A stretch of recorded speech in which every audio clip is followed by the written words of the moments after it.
Today we're going to pick up with multiplication of algebraic expressions. Okay, so basic rules here. Again, some nomenclature, monomials, one term polynomial.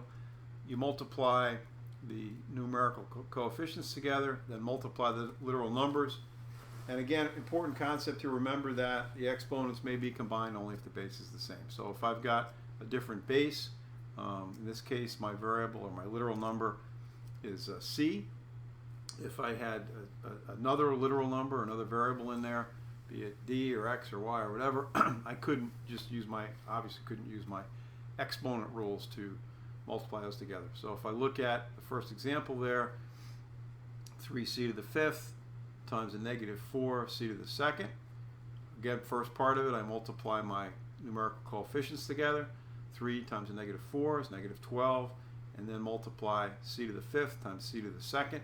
Wind up with c to the seventh. Again, if you look back at your exponent rules, multiplying two same literal number base with exponents together, you add those exponents and wind up here, as you see, with c to the seventh. Then combine the two back together again. Okay, the answer is not as shown there. The answer is the third line, or negative 12 times c to the seventh. Okay, if we go down to the next problem there, this one you've got some parentheses. Sort of the rule of order of execution on these things is multiply the parentheses first, then multiply together. So if we look at that example, you've got within the parentheses, the first set of parentheses, negative 6c to the first, x to the second, or x squared, times 3, second parentheses is 3x, c, y to the second. So again, I go through, multiply negative 6 times 3, or negative 18. My c, in this case, c to the first gives me c to the second. X squared times x gives me x cubed. And then there is no y term in here, so the y squared in the second term drops down. And then I do the same with that. I take that and multiply it by 2xy, following the exact same logic, right, or same methodology here. 2 times negative 18 gives me a negative 36. No c term over here, so the c term drops down. Doesn't go away, it drops down. And then x cubed and times x, and y to the second times y, of course, gives me x to the fourth and y to the third. So pretty straightforward.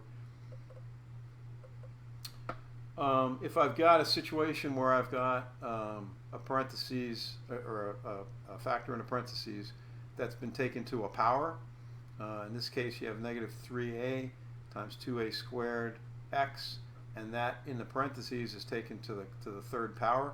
First thing you do is clear that, or use that, execute that power first,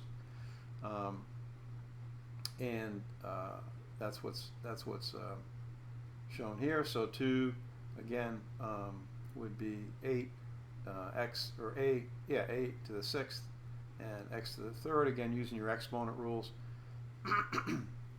Excuse me. So again, 2 times 2 times 2 is 8, and then a squared taken to the third power, multiplied together, a to the sixth, x cubed, just follows through. 3 times, well, actually same rule. 3 times x to the first would be x cubed. Okay, so now I've got that piece. Then I multiply that times negative 3a. Again, following the same logic. Negative 3 times 8, negative 24. A times a to the sixth gives us a to the seventh. X cubed again drops down. No x term out here. It doesn't go away. It just drops down from one of the. As long as one of the factors has a literal number or variable, I'm using those terms interchangeably in this case because a variable is a type of a literal number. As long as one of the factors has that in it, then one of the terms has that in it, then it would be it comes through.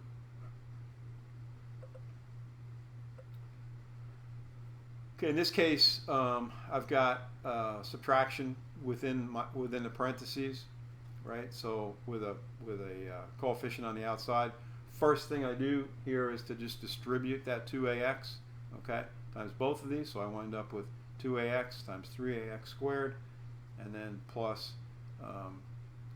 2ax times a negative 4 yz, which is the second term here. And again, this is something that is probably the biggest place where mistakes are made is just with the signs. So again, I encourage you and recommend you really watch the signs when you're doing stuff like this. Okay, so next, if I've got two polynomials, x minus 2 in parentheses times x plus 3, in this case we use FOIL, and this should be I think a bit of a review. I'm pretty sure you've been exposed to this, right? So FOIL is an acronym, stands for first, outside, inside, last, or inner, last. So what that means is the first thing I'm going to do, if I've got my two polynomials here, x, the first meaning is x and x, so x times x is x squared. Then outer, meaning x times, in this case, the 3 here. And then the inner, which is negative 2, again, mind your signs, times x, or negative 2x. And then finally last, which is negative 2 times a positive 3 gives me a negative 6, okay? So again, first, outer, inside, last, easy acronym to sort of remember this by, and that's for multiplying this type of a polynomial. And then finally, I combine like terms. So I take my, and what's the definition of like terms? Same base, essentially, with different exponent, right? Or with same exponent, I'm sorry, with same exponent. So same base, same exponent. In this case, I only have two like terms, the x term, right? X squared, again, different exponent, so it's not a like term with these two. So it's a positive 3x and a negative 2x, giving me x, basically. So x squared plus x minus 6 is my answer. And we'll do more with this as we go through the semester with FOIL, as well as factoring, sort of doing the reverse. If I'm given this, x squared plus x minus 6, how to wind up with my factors. We'll spend quite a bit of time on that. So that's something that'll be coming up. So similarly, if I've got this situation, I can't do this again with I can't do anything with that when I've taken what's inside the parentheses to the second power or third power, whatever. if the terms inside are being added, and that's the case here. So I've got x plus 5 all taken to the second power. So the way I have to manage this is to use FOIL. So I basically, the methodology to do this, I would write that out, x plus 5 times x plus 5. Do just what I did up here. Use FOIL, again, first outside or first outer, inner, last. So first is x times x, x squared. Outside, x times positive 5 is positive 5x. Inside, positive 5 times x is 5x. And then last, positive 5 times positive 5, 25. So this is my intermediate answer. This is not the final answer because why? I can simplify this further, which is sort of the rule that you would follow. And again, combine my like terms. Again, like terms, same base, same exponent. Okay, so x squared and x are not like terms, but 5x and 5x are obviously the same, so they're very like terms. So I'd combine those and wind up with x squared plus 10x plus 25. Okay, so what if I've got again, addition inside addition, in this case subtraction inside the parentheses, and it's taken to an exponent. I can't do anything direct. There's not an exponent rule that will allow me to do anything with that. So my my only option is to use FOIL to do that. So in the case where I've got 3, again, this can get cumbersome. If that was a 4 or a 5, it would be even more cumbersome. But even with 3, the first thing you do is basically do FOIL on the first grouping, or first 2, which in this case is 2a minus b, in parentheses, times 2a minus b, again in parentheses. So my FOIL, again, watch your signs. 2a, again, first, outside, inside, last. first being 2a. It's not 2, it's not a, it's 2a. Okay, that's my first term, right? So 2a times 2a.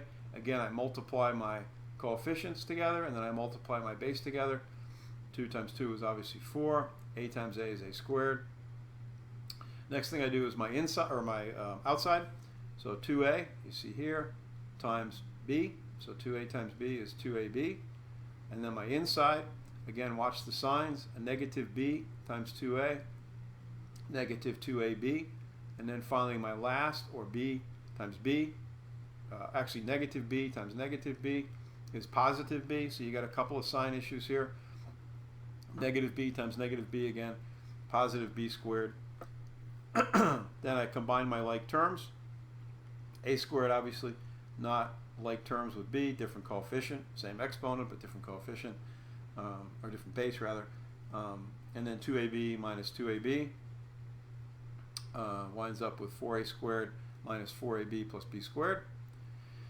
Okay, I'm not done yet. Then I take and I multiply my third term here, right, times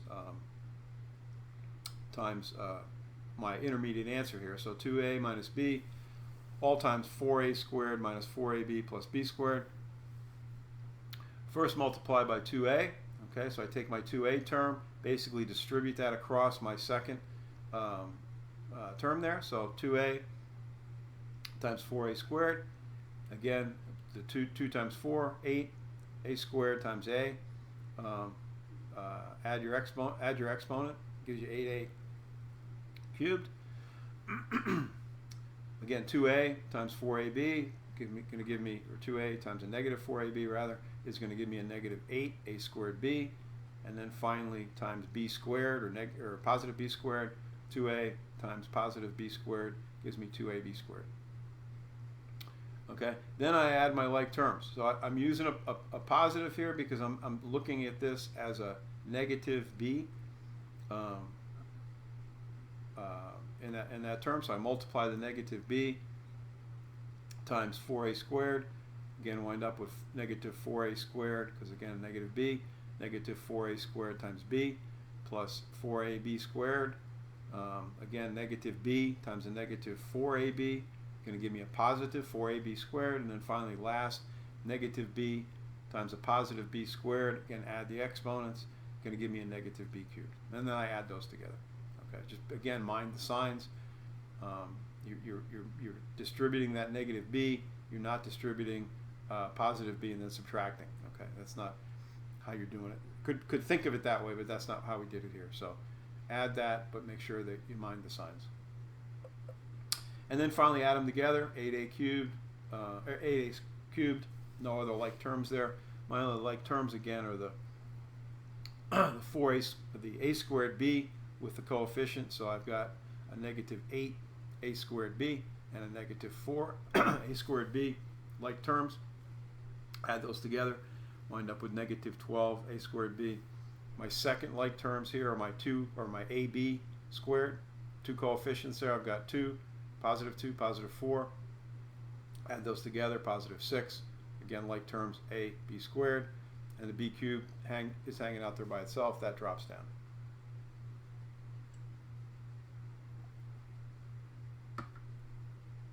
Okay, so just another example of FOIL here, just with some additional stuff, just sort of a, I believe most of you have had this, but just to be sure, it's a concept we're going to use over and over, so just want to make sure everybody's on the same page. But it's pretty, sort of self-explanatory. First, outside, the two outside terms, inside, I term, right, two inside terms, and then finally last. In this case, negative 3, positive 5. Do your multiplication. Again, watch your signs. Combine like terms. In this case, one of the like terms are the x terms. Again, the definition of like terms, same literal number, same variable.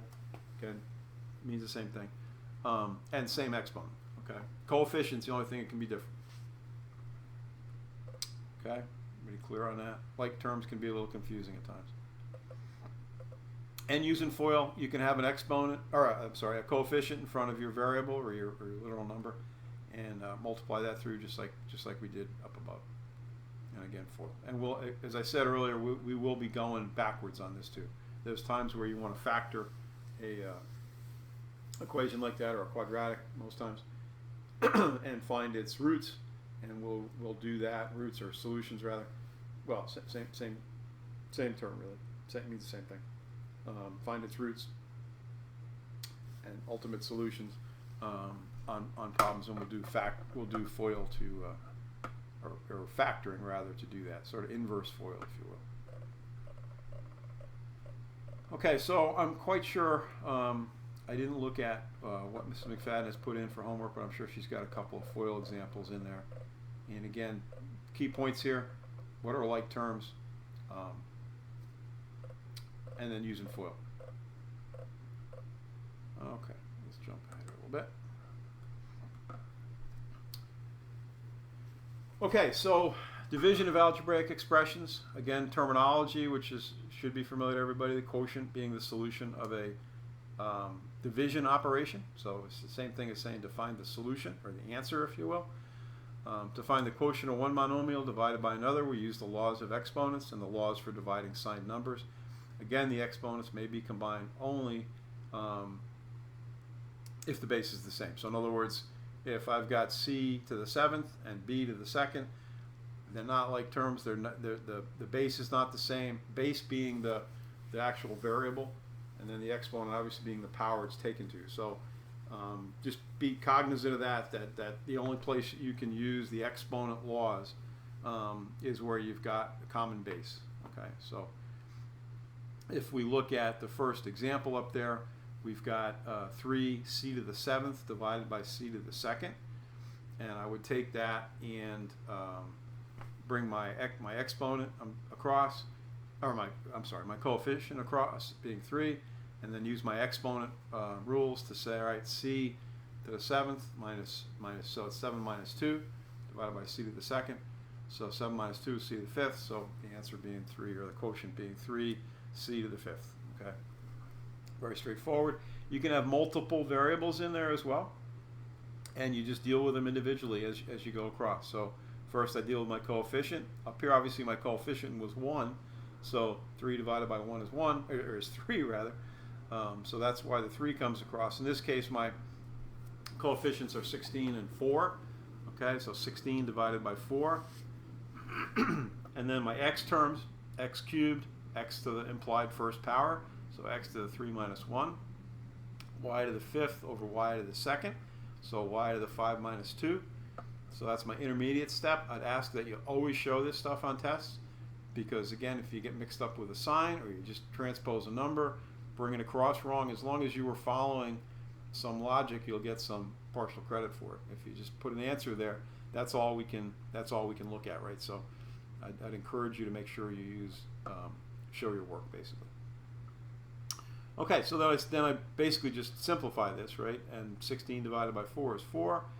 X to the 3 minus 1, x squared, and y to the 5 minus 2 is y cubed. So pretty straightforward.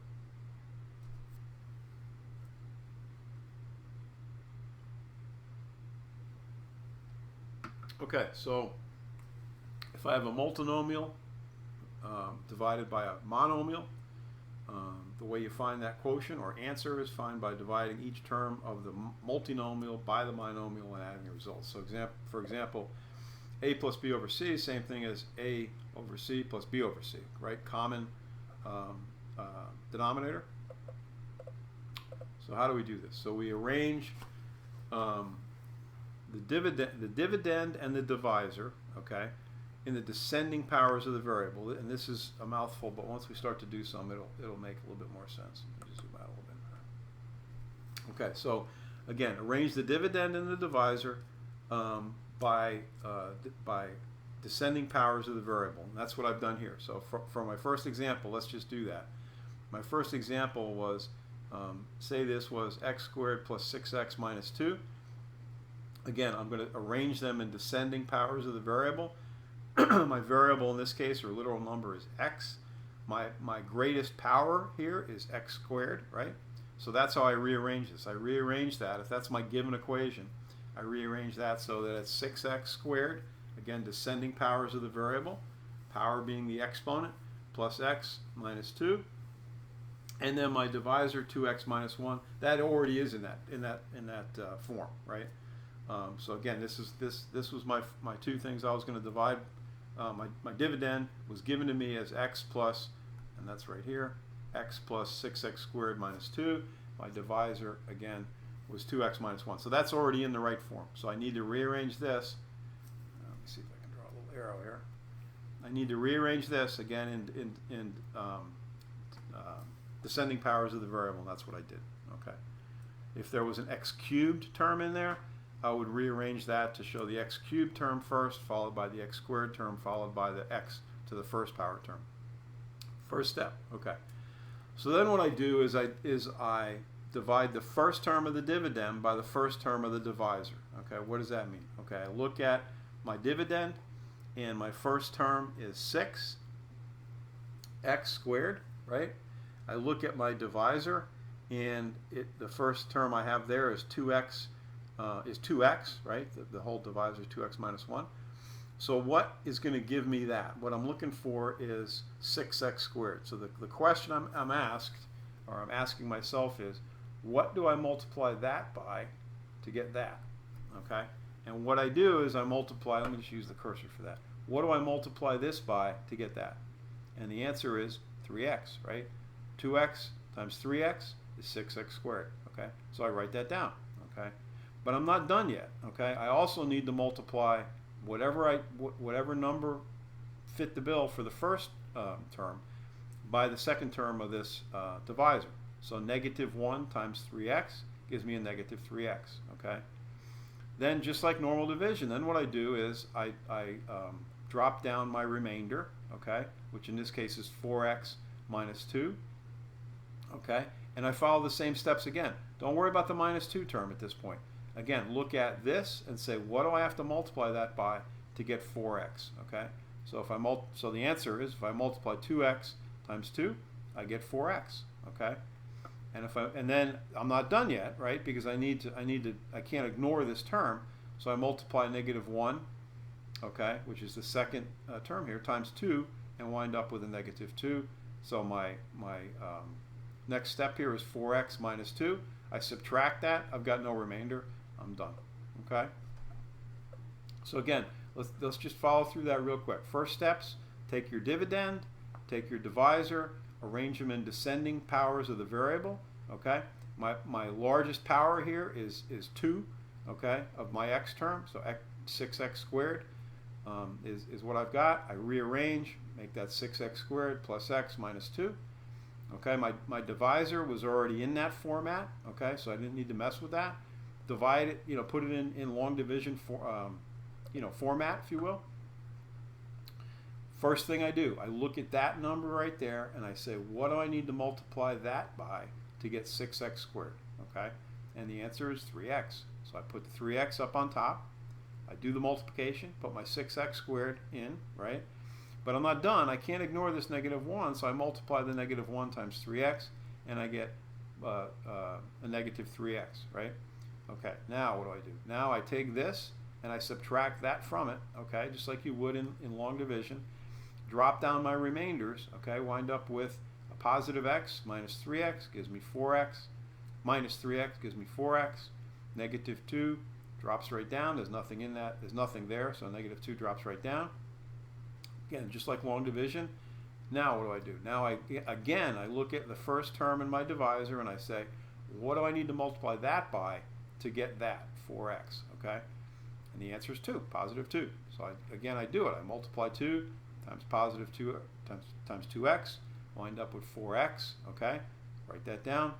Again, I'm not done. I can't ignore the negative 1. I multiply negative 1 times 2, 4x minus 2, okay? Coincidentally, that winds up, when I subtract these two, 4x minus 2 minus 4x minus 2 is 0, okay? No remainder, boom, I'm done. If I have a remainder, if I do have a remainder, I show that just like I would in long division with the remainder over the divisor, and that's it. So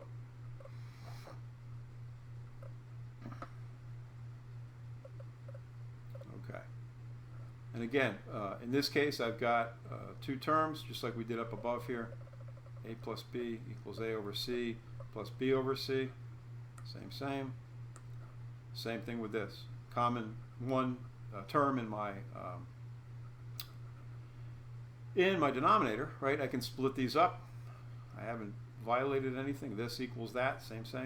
Okay. Then this I can divide, again, using the common methodology there. Okay. Hopefully everybody understands this. Follow this, and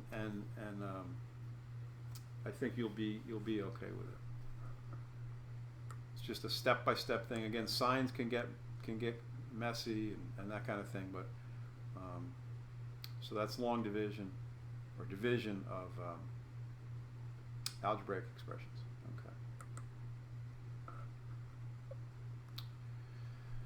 Okay, so now we'll talk a little bit about solving equations, which we sort of come to at various points in the class period or in the class schedule. So to solve an equation, what we do is we find the values of the unknown that satisfy. Notice it says values. Okay, many times you'll have only one value. You'll have a unique solution to an equation, but sometimes you won't. You may have a set of values that work, or several values that work. Okay.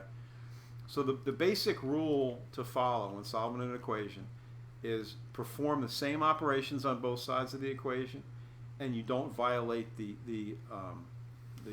equality. That when I want to rearrange things, okay, as long as I follow this, what's in red here, perform the same operation on both sides of the equation, and that can be add the same number to both sides, subtract the same number from both sides, multiply both sides by the same number, or divide both sides by the same number, and I've not violated anything. Okay, I've maintained my equality.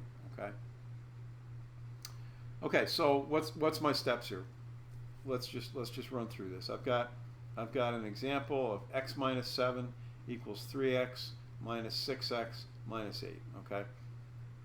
And what I'm really looking for is I'm looking for the value, in this case a unique value, of x that will give me and I know that because I have no exponent. That's why I know there's only one unique solution. All my exponents are 1. So if I take this, what I really want to know is what x is, right? That's what I'm trying to solve here. So what I need to do, the end game on this, is that I get all the, in this case, I was going to say all variables, or the variable, on the left side and a number on the right side, okay? In this case, x. So what I want to wind up with is, again, x equals something. So what do I do? Steps to do that. First thing you do is do any distribution that you need to do. In this case, I've got a 6x minus 8 in parentheses. I need to manage that first. So what I do is I distribute the negative 1, right? This is the same thing as adding a negative 6x minus 8, right? Excuse me. So and the other thing I'm going to mention here is there's most times multiple ways to get through this, okay? So in this case, in terms of how you do this, so in this case now I wind up with x minus 7 equals 3x minus 6x plus 8, okay? So what do I do next? I add 3x to both sides. I wind up with 4x. First, there's actually a step missing here. We simplified this. X minus 7, 3x minus 6x, okay, is shown over here. Wasn't shown in that part of the notes. But the important step here is to combine all my x terms, which I actually worked out all the steps here. And I wind up with x minus 7, 3x minus 6x plus 8. That's what I've got here. Excuse me. So I combine my like terms on the right side. I wind up with a negative 3x, all right, plus 8 equals x minus 7. Add 3x to both sides. Okay, whatever I do to both sides, I'm good, right? Add 3x to both sides. I wind up eliminating the x over here, and that's what I was trying to do, right? So I wind up with just a positive 8. I add 3x to this side. I wind up with 4x minus 7, which is what we got here. So sort of bounce your way over here and then come back in again. So 4x minus 7 equals 8. Again, add 7 to both sides, which is what I'm showing down here. Add 7 to both sides. So again, from here, jump over to here, and you get the intermediate step. So 4x minus 7 equals 8. Add 7 to both sides. Wind up with 4x equals 15. I'm getting close, right? But I'm not there yet. What I really want is x, not 4x. So again, I divide both sides this time by 4 and wind up with x equals 15 over 4. Okay. Okay, so just another example. The quotient a over b is also, again, quotient, meaning you're dividing something. A over b is also called the ratio of a over b, and an equation stating the two ratios are equal is called a proportion. And because a proportion is an equation, if one of the numbers is unknown, we can solve for it. So the way we do that is we cross multiply to set up an equation, which is valid. So I wind up, in this case, I start off my with x over 8 equals 3 over 4. I cross multiply, set up 4x equals 24, and wind up with x equal to 6. I can then take that and plug that back into the original equation if I want, just to make sure my math is good. Is 6 over 8 equal to 3 over 4? It is.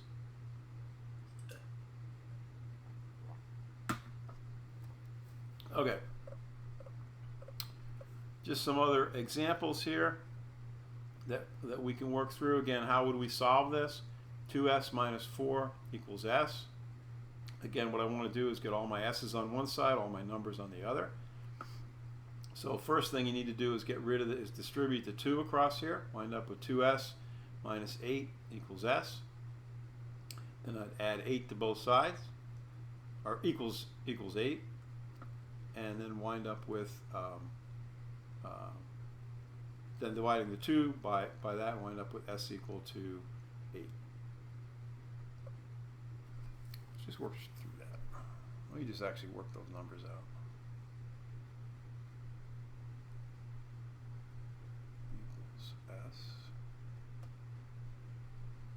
So 2s minus 8 equals s. Subtract s from both sides. Wind up with s minus 8 equals 0. S, and then add 8 to both sides. I apologize for the graphics here. So add 8 to both sides. Plus 8. Plus 8. And wind up finally with s equals to 8. Okay, so I did that in my head. It didn't quite click, but that's absolutely right. 2s minus 4, 2s minus 8 equals s. Subtract s from both sides. Wind up with s minus 8 equals 0. Add 8 to both sides. Wind up with s equal to 8. And then that's my answer. Okay. So similar here, this gets a little more, I don't know, not tricky, but just intricate. You got to pay attention with the decimals, but in any event, you distribute. So 0.5 times x minus 2, you wind up with x equals a negative 2.5 at the end of the day. So distribute, get rid of my parentheses, combine like terms, get all the coefficients on the right, get the variable on the left, then divide that variable by its coefficient, both sides again, and you'll wind up with x equals a negative 2.5. Okay. Same thing with this. I can take this a couple ways. I could start off. I could multiply both sides by 3, wind up with 4x minus 2, and then in parentheses x minus 4 equal to 24. Probably the easiest way to do that. Then distribute my 2, but it's not just 2, it's a negative 2. Distribute that across, wind up with negative 2x. That's a negative 4, so that becomes 8. Combine my like terms, divide by my coefficient in front of the x term, and wind up with x equal to 8. Okay, here's a place where you can have two numbers. Again, this is these vertical lines here. I'm not sure if we went over this, but that was a good time to do it. What that means is absolute value. So that means that the absolute value of that equals 5. So negative 5, the absolute value of negative 5 is 5. The absolute value of 5 is 5. So basically you're looking at the magnitude, not direction. So you're basically dropping the sign off. So you need to look at that to say 2x minus 3 equals 5, and 2x minus 3 equals negative 5. Okay, would be the way you would solve that, and then it becomes a straightforward solution. You just, again, get rid of the coefficient term, and then divide by get that to the right, and then divide by a coefficient in front of your variable. So that's a place where there's two solutions to a problem, or to an equation rather.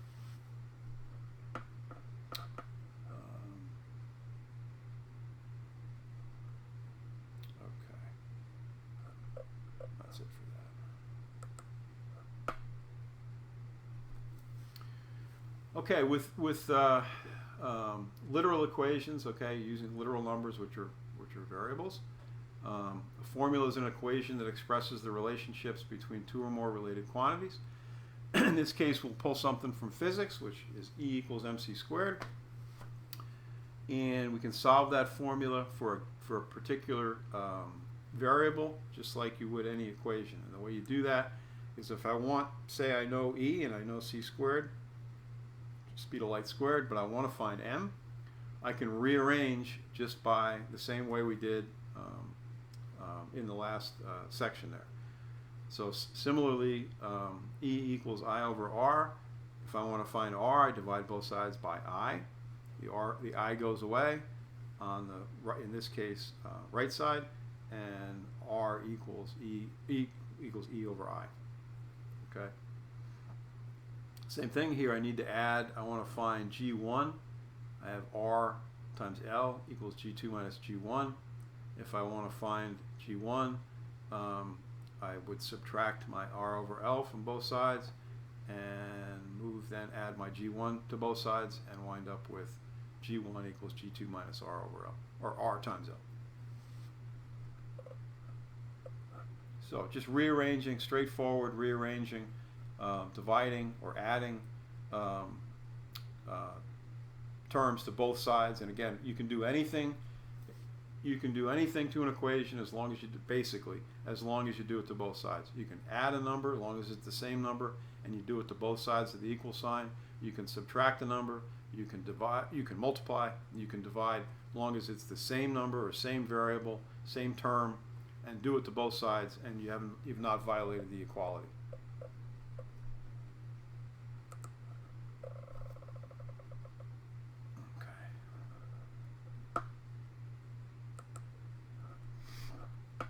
Okay, we're just going to go over this sort of quick here, just to get you a little bit in tune with word problems. So the key with word problems is really to try to follow a strategy.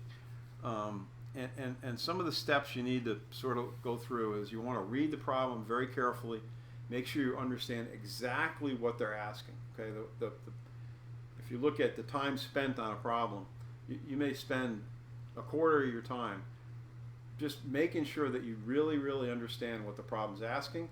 And the second piece is that you discard any irrelevant information. Okay, there'll be problems in the book, and it'll say the room you are in is used as a classroom for GNET 115, and the length of the room is 10 foot, and the width of the room is 10 foot. What's the area of the room? So if you look at that as a word problem, you don't really care that it's a classroom. You don't really care what course is being taught in there. The only thing you care about is the length and the width, because you know that area is length times width. So that's an example of discarding any irrelevant information that you don't need to know to solve the problem. So read it very carefully, make sure you understand it, discard anything that's not relevant to what you're looking for. Some of the key words to look for, and this is important as well, some of them are very, pretty commonly used, so they're very clear. Addition, the word add means addition. The word sum means that's your answer to an addition problem. Plus, obviously, more than or increased by are all terms or keywords that mean addition. Subtraction, obviously subtract. Difference, minus, less than, decreased by, should all point you to a subtraction operation. Multiplication, again, multiply, product beating the answer. again, for a multiplication problem. That's a key one to look for, is all those words mean answer for the given operation. In other words, sum is the answer to an addition problem. Difference is the answer to a subtraction problem. Product is the answer to a multiplication problem. And similarly, quotient is the answer to a division problem. So if you see those key words, that your light bulb should go off and say, okay, they're looking for a product. That means I'm multiplying something. Or they're looking for a quotient. That means I'm dividing something. Okay, so if you see those key words in a word problem, that should a light bulb again should go off. Times, twice, those are also going to indicate multiplication. Division, again, divide. Ratio being a key word. If you're looking, if somebody's asking you for a ratio, it is a division problem. That's essentially what a ratio is. So that's some key words to look at. And again, reading the problem, you might want to highlight those words as you see them, circle them, whatever. Another thing that's very, very helpful to do is to draw a picture. Picture, again, is worth, as the adage says, 1,000 words.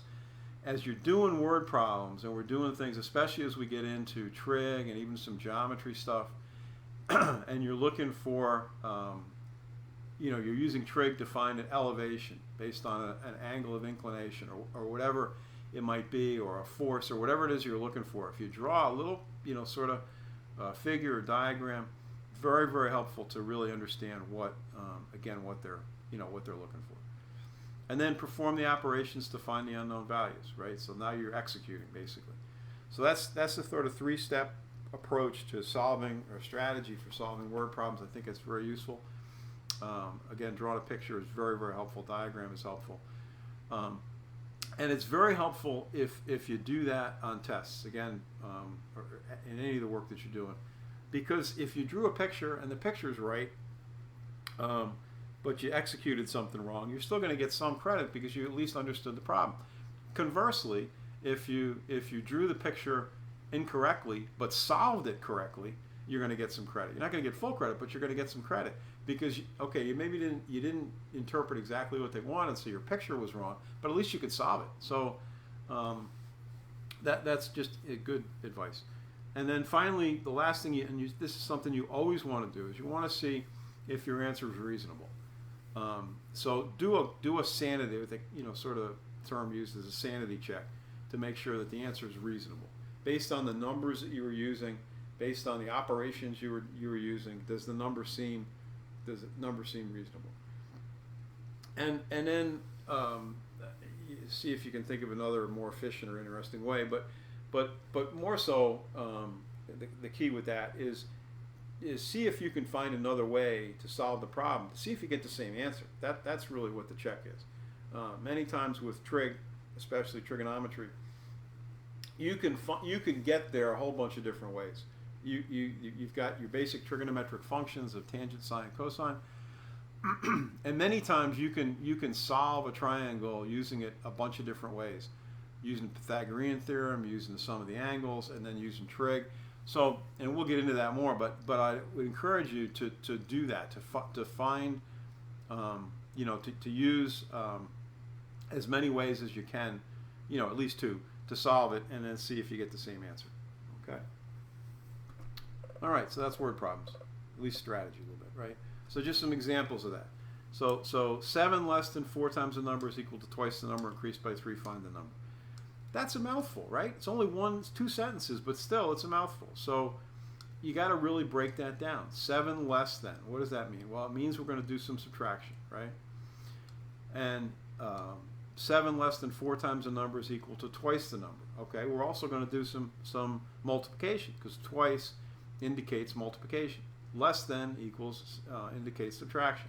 Find the number. Okay, so what am I going to do? First thing, I need to establish a variable that is going to be that number. So I say, all right, let n be the unknown number.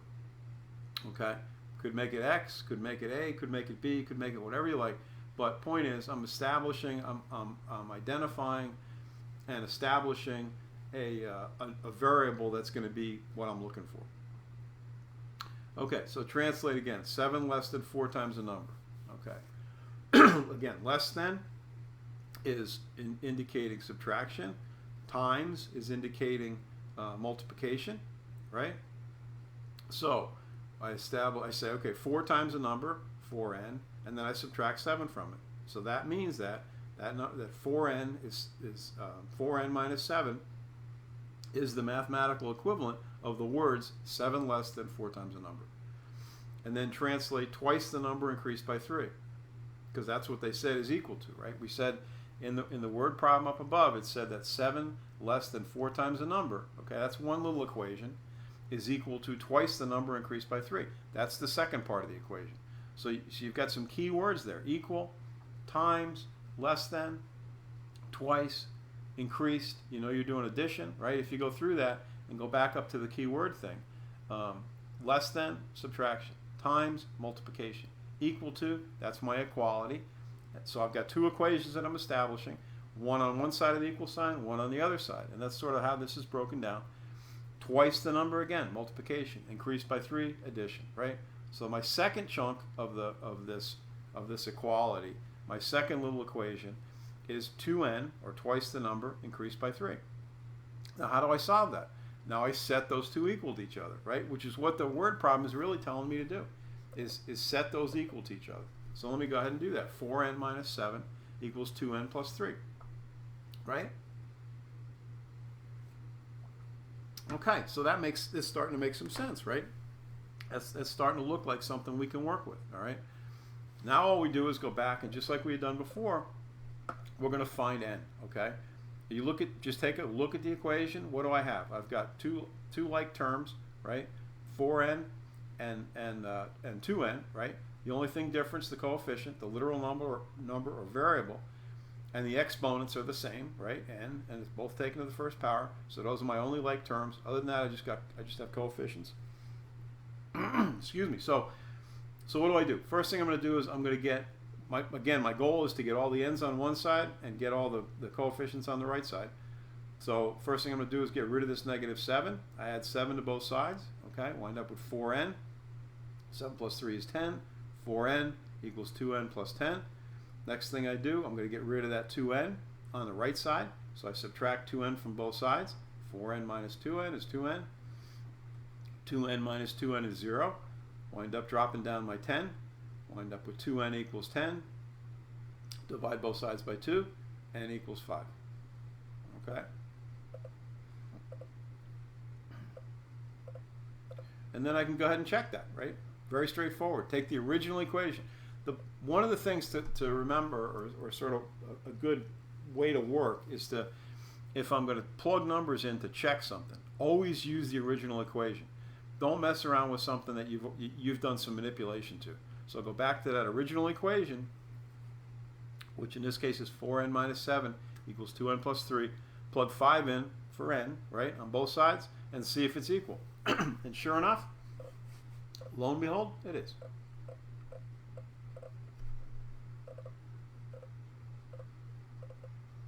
Okay. Okay, that's enough for today. Then we'll come back. These problems get a little bit more involved. You're looking at some blending problems and whatnot, where you're putting ratios in front of things. So we'll come back to that. That'll be where we'll start off.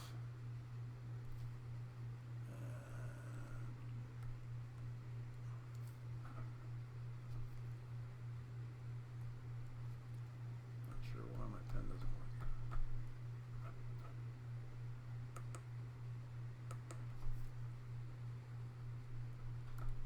Okay, so that's it for today.